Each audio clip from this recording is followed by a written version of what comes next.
The philosophy of Siena Heights lists values of the Dominican tradition that it strives to help its students encounter.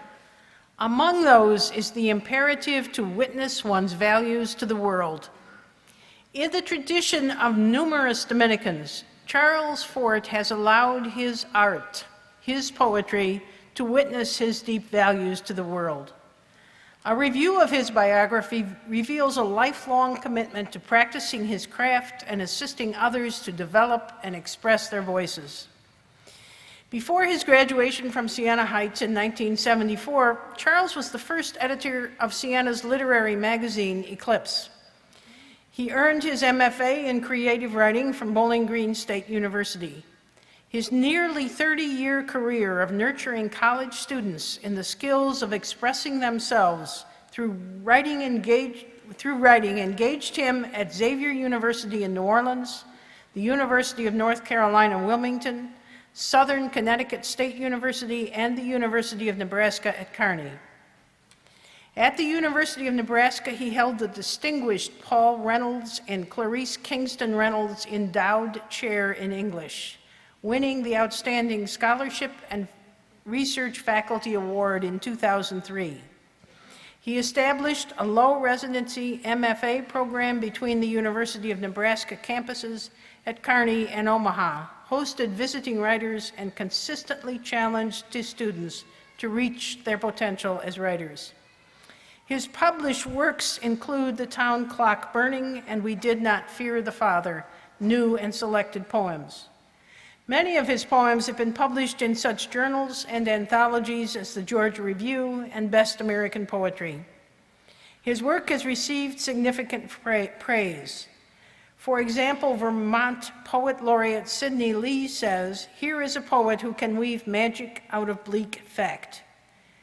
He is still active at conferences of the Association of Writers and writing programs, and was a visiting professor at Oklahoma State University at Stillwater's Creative Writing Program in 2010-11. A former colleague of his suggested that his religious and political views shaped his writing, his commitment to his students, and the various ways he has chosen to give back to society. Charles has offered free community workshops in all the communities in which he has taught, including in prisons in Connecticut and Nebraska. He is a member of Amnesty International and volunteers for the Freedom to Write Committee of PEN International in New York. For your witness to the world of your values, values that reflect those of Siena Heights University, your alma mater is pleased to present you, Charles Fort, with a degree Doctor of Humane Letters, honoris causa.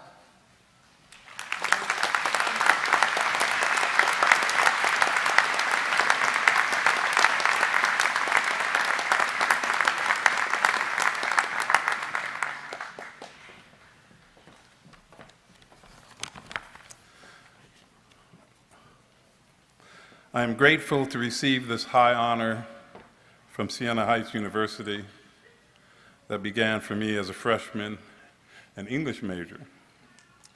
The writing started here has taken me to many universities, but this is the one university that defines my life and heart. My two daughters, Claire and Shelley, are not seated here today as they attend graduate schools on the East and West Coast, but they are in two of my poems that I offer to you. Prose poem for Claire Fort, January 7th, 1985, 3:23 a.m. Winter brings my wife a child, and your birth arrives with the morning tide, like wings alive in a jar. The sunflower seeds and thorns bloom in your hands, Claire, and we walk in the mist and draw circles in the sand. I read your palms like a map, and there are small islands and mountain roads rising in your summer eyes. Is my daughter the dancer, actress, artist, gifted in language or song? I search the form and proper length to write one impossible verse to place into your hand. The unspoken metaphor falls like a meteor into the simple throne of time I've built for you. And your birth arrives with the morning tide, like wings alive in the jar. So my second daughter came along, she wanted a poem written for her. But I put them both in this last poem I'm reading. For two daughters, Claire and Shelley.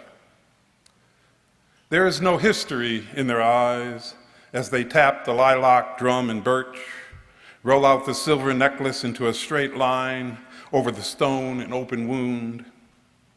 The light brown yet darker daughter sits on the father's back porch and reads a poem through the brown yet whiter one under his arms.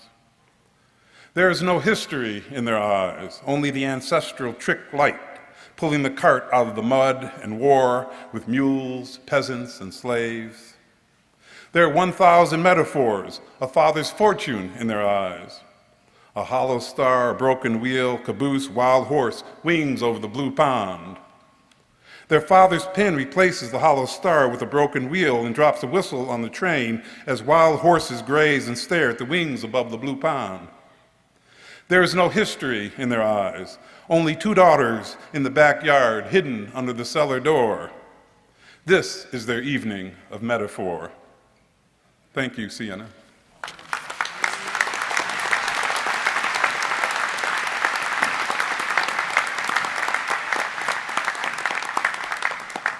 Thank you for sharing those lovely poems with us and for being here with us today, Charles. Thank you. The Siena Heights University Choir